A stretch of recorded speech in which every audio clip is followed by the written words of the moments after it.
दोस्तों ये है अंटार्कटिका, जो 98% सिर्फ बर्फ से ही बना हुआ है। ये दुनिया का सबसे कोल्डेस्ट एरिया भी है और अगर आप यहाँ पर खड़े हो जाएं, तो आपको चारों तरफ दूर दूर तक बर्फ की सफेद चादर ही दिखेगी। ये वर्ल्ड का 5th लार्जेस्ट कॉन्टिनेंट है, जो साइज में अमेरिका से 1.5 गुना और इंडिया से 4.5 गुना ज्यादा बड़ा है।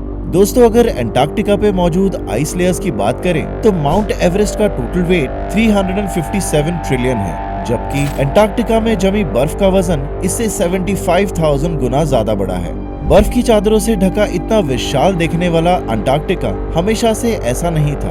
आज से तकरीबन 335 मिलियन साल पहले अंटार्कटिका एक हरा भरा रेन फॉरेस्ट हुआ करता था। तब इस जगह पर पेड़, पौधे और बीचेस भी हुआ करते थे। इसके अलावा यहाँ पर अलग अलग तरह के लिविंग स्पीशीज की भरमार थी। लेकिन आज के समय में अंटार्कटिका सिर्फ बर्फ से ढका एक बंजर इलाका है, जहाँ कुछ अंटार्कटिक एनिमल्स जैसे पेंगुइन्स, व्हेल्स, सील्स, अल्बाट्रॉसेस, सी बर्ड्स ही पाए जाते हैं, क्योंकि यहाँ पड़ने वाली भीषण ठंड में किसी भी जीव का सरवाइव करना मुश्किल हो जाता है। लेकिन ऐसा क्या हुआ था कि मिलियन सालों पहले हरी भरी ये जगह आज बर्फ का एक बंजर मैदान बन गया है? आइए जानते हैं अंटार्कटिका के बनने के पीछे का सच आज की इस वीडियो में। दोस्तों आज से 335 मिलियन साल पहले अर्थ में सिर्फ एक पैंगी नाम का एक सुपर कॉन्टिनेंट हुआ करता था, जिसमें आज का अंटार्कटिका भी जुड़ा हुआ था। उस वक्त अंटार्कटिका का इकोसिस्टम बेहद खूबसूरत और हरा भरा हुआ करता था, जहां एम्फीबियंस, रेप्टाइल्स और बाकी और एनिमल्स की कई स्पीशीज रहा करती थी। लेकिन फिर 175 मिलियन साल पहले अर्थ में टेक्टोनिक प्लेट्स के मूवमेंट्स तेजी से होने लगे, जिसमें पैंजी सुपर कॉन्टिनेंट 2 हिस्सों में टूट गया, जिसमें से एक था गोंडवाना सुपर कॉन्टिनेंट और दूसरा था लॉरेशिया सुपर कॉन्टिनेंट। दोस्तों ऐसा भी कहा जाता है कि उस वक्त हमारी दुनिया इन दोनों सुपर कॉन्टिनेंट्स के साथ 2 हिस्सों में बट चुकी थी। इनमें Africa, south America, Australia, Antarctica, Indian सब कॉन्टिनेंट और अरेबियन पेनिनसुला उस वक्त गोंडवाना कॉन्टिनेंट का हिस्सा हुआ करता था, और नॉर्थ अमेरिका, यूरोप, एशिया ये तीनों लॉरेशिया का हिस्सा हुआ करते थे। फिर इसके बाद 140 मिलियन साल पहले क्रेटोरियस पीरियड शुरू हुआ। इस पीरियड के दौरान अर्थ की टेक्टोनिक प्लेट्स के मूवमेंट्स में और तेजी आई और प्लेट्स की मूवमेंट्स की वजह से चारों तरफ वोल्केनिक इरप्शंस होने लगे, जिसमें अर्थ का इकोसिस्टम पूरी तरह से डिस्टर्ब हो चुका था। दोस्तों जगह जगह फटते ज्वालामुखी की वजह से अर्थ का टेम्परेचर बहुत तेजी से बढ़ने लगा और चारों तरफ लावा फैलने लगा। लावा में मौजूद गैसेस में CO2 जो कि कार्बन डाइऑक्साइड की मात्रा ज्यादा होती है, इसीलिए उस वक्त अर्थ के एटमॉस्फेयर में CO2 की मात्रा 1689 ppm हो चुकी थी।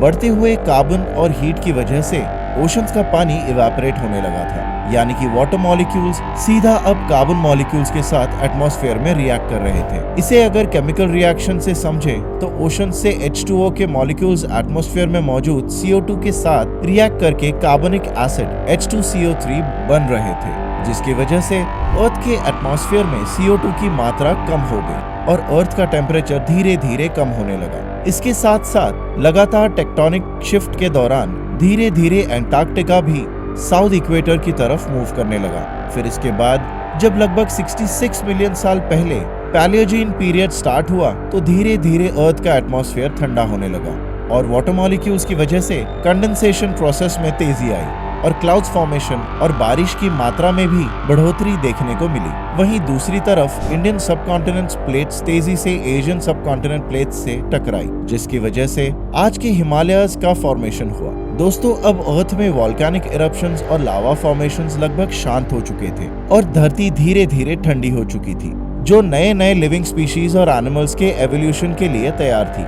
वही हमारा सबसे अलग थलग अंटार्कटिका इक्वेटर से दूर चला जा रहा था। फिर भी लगभग 10 मिलियन साल पहले अंटार्कटिका साउथ अमेरिका और ऑस्ट्रेलिया से कनेक्टेड था, लेकिन इससे कुछ और मिलियन साल बाद अंटार्कटिका का कनेक्शन इन दोनों कॉन्टिनेंट से भी टूट गया और वो एक आइसोलेटेड इंडिपेंडेंट कॉन्टिनेंट बन गया। दोस्तों इसके बाद अंटार्कटिका साउथ पोल में पूरी तरह से ऐसी जगह शिफ्ट हो गया जहां सनलाइट वर्टिकली पड़ती है और ठीक से लाइट न पड़ने की वजह से वहां का टेम्परेचर और तेजी से गिरने लगा। इसके अलावा अंटार्कटिका चारों तरफ से ओशानिक करंट से घिरा हुआ है, जिनमें अंटार्कटिका तक सिर्फ कोल्ड वाटर करंट्स ही पहुंचते हैं। इन सभी जियोलॉजिकल चेंजेस की वजह से एंटार्क्टिका का टेम्परेचर और नीचे गिर गया और वहां आइस की लेयर्स का फॉर्मेशन शुरू हो गया। एंटार्क्टिका के चारों तरफ हर second 6.4 billion cubic metre cold water move करता है, जो वहां की आइस को कभी मेल्ट नहीं होने देता।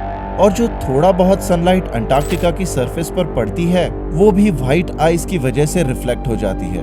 इसलिए सदियों से जो आइस वहां जमी हुई है वो लेयर बाय लेयर हर साल बढ़ती जाती है और आज की दुनिया में अंटार्कटिका वर्ल्ड का सबसे कोल्डेस्ट एरिया है, जो 98% सिर्फ आइस से कवर्ड है। और यहाँ पर सिर्फ पोलर एनिमल्स जैसे polar bear, leopard seal, penguin, whales और एल्बाट्रॉसेस ही पाए जाते हैं। अंटार्कटिका में इंसानों की बात करें तो यहाँ का एक्सट्रीम कोल्ड वेदर ह्यूमंस के सर्वाइवल के लिए मुश्किल है। यहाँ का लोवेस्ट टेम्परेचर -60 डिग्री सेल्सियस है और गर्मियों में भी यहाँ का कम से कम टेम्परेचर -12 डिग्री होता है। इसके अलावा यहाँ पर किसी तरह की कोई हीट नहीं है, तो वाटर वेपर नहीं बनते, जिसकी वजह से यहाँ का ह्यूमिडिटी लेवल बिल्कुल 0 रहता है, जबकि ह्यूमन के सर्वाइवल के लिए ह्यूमिडिटी लेवल 40 to 80% होना चाहिए, जिसकी वजह से यहाँ पर रहने वाले लोगों को अलग अलग तरह के स्किन डिजीज होने का खतरा बना रहता है। इसलिए आज तक कभी भी यहाँ पर कोई भी सिविलाइजेशन बस्ती नहीं बसा पाया। हालांकि इसके बावजूद भी आपको अंटार्कटिका पे कुछ लोग जरूर दिख जाएंगे जो कि अलग अलग देशों के साइंटिस्ट और रिसर्चर्स होते हैं। अंटार्कटिका पे किसी इंडिविजुअल कंट्री का हक नहीं है, इसलिए अलग अलग कंट्रीज अपने अपने देश के रिसर्चर्स को यहाँ रिसर्च करने के लिए भेजते हैं। अंटार्कटिका में केवल 29 देश के साइंटिस्ट मौजूद हैं, जो यहाँ सिर्फ 3 मंथ्स के टाइम पीरियड के लिए ही आते हैं, क्योंकि तब यहाँ के क्लाइमेट्स में सरवाइव करना आसान होता है।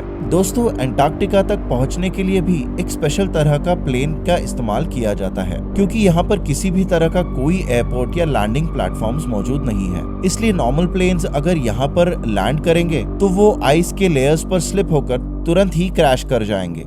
इसलिए अंटार्कटिका आने वाले प्लेन्स में स्पेशल तरह की स्की लैंडिंग गियर को लगाया जाता है, जिससे प्लेन आइस लेयर्स पे स्लिप नहीं होता। साथ ही प्लेन्स के यहाँ पहुँचने से पहले ही लैंडिंग प्लेटफॉर्म को रोलर से रोल करके फ्लैट बनाया जाता है, ताकि लैंडिंग के दौरान प्लेन को कोई तकलीफ ना हो और वो सेफली लैंड कर पाए। दोस्तों, यहाँ पर आने वाले रिसर्चर्स अलग अलग चीजों पर रिसर्च करते हैं, जिनमें स्पेस रिसर्च भी शामिल है। क्योंकि अंटार्कटिका में ह्यूमिडिटी 0 है, इसलिए यहाँ का स्काई नॉन पोल्यूटेड रहता है और आसमान बिल्कुल साफ दिखता है। आज के वक्त में यहाँ पर SPT यानी साउथ पोल टेलीस्कोप मौजूद है, जो स्पेस में प्लैनेट्स, गैलेक्सी क्लस्टर्स को एक्सप्लोर कर रहा है। इसके अलावा यहाँ पर लाखों सालों से जमी हुई आइस यानी परमाफ्रॉस्ट आइस में कई ऐसी बैक्टीरिया मौजूद है जो लाखों सालों से फ्रीज और जिंदा है। उन पर भी बायोलॉजिकल रिसर्च चलते रहती है। दोस्तों, अंटार्कटिका पर इंटरनेट के लिए किसी भी तरह का कोई मोबाइल टावर नहीं होता है, इसलिए यहाँ पर इंटरनेट के लिए सैटेलाइट पर डिपेंड रहना पड़ता है। लेकिन अंटार्कटिका के ऊपर कोई स्पेशल सैटेलाइट प्लेस नहीं की गई है, इसलिए जब अंटार्कटिका को सिग्नल देने वाली सैटेलाइट कुछ देर के लिए उसके ऊपर से गुजरती है, तब यहाँ एक दिन में 3 घंटे 50 मिनट के लिए इंटरनेट का एक्सेस मिलता है और इसी दौरान रिसर्चर्स अपनी रिसर्च को बाकी दुनिया तक भेजते हैं और अपने फैमिली मेंबर्स से भी कनेक्ट कर पाते हैं। दोस्तों, अंटार्कटिका हमारे अर्थ का एक इम्पोर्टेंट हिस्सा है, लेकिन बढ़ते हुए पोल्यूशन और ग्लोबल वार्मिंग की वजह से यहाँ की आइस दुगनी रफ्तार से पिघल रही है, जो साइंटिस्ट कम्युनिटी के लिए चिंता का कारण है। अगर हमें अंटार्कटिका को बचाना है तो हम सभी को मिलकर ग्लोबल वार्मिंग और कार्बन एमिशन को रोकने के लिए कड़े कदम उठाने होंगे। इस बारे में आपकी क्या राय है, हमें कमेंट्स करके जरूर बताइए। साथ ही इस वीडियो को अपने सभी दोस्तों और फैमिली के साथ शेयर करें और ऐसी ही मजेदार साइंटिफिक वीडियोस देखते रहने के लिए रेडी स्टडी नॉलेज को सब्सक्राइब करें और बेल आइकन दबाना न भूलें, ताकि हमारी वीडियो से जुड़ी सभी लेटेस्ट अपडेट्स सबसे पहले आप तक पहुंचे। मिलते हैं नेक्स्ट वीडियो में, तब तक के लिए अलविदा, जय हिंद।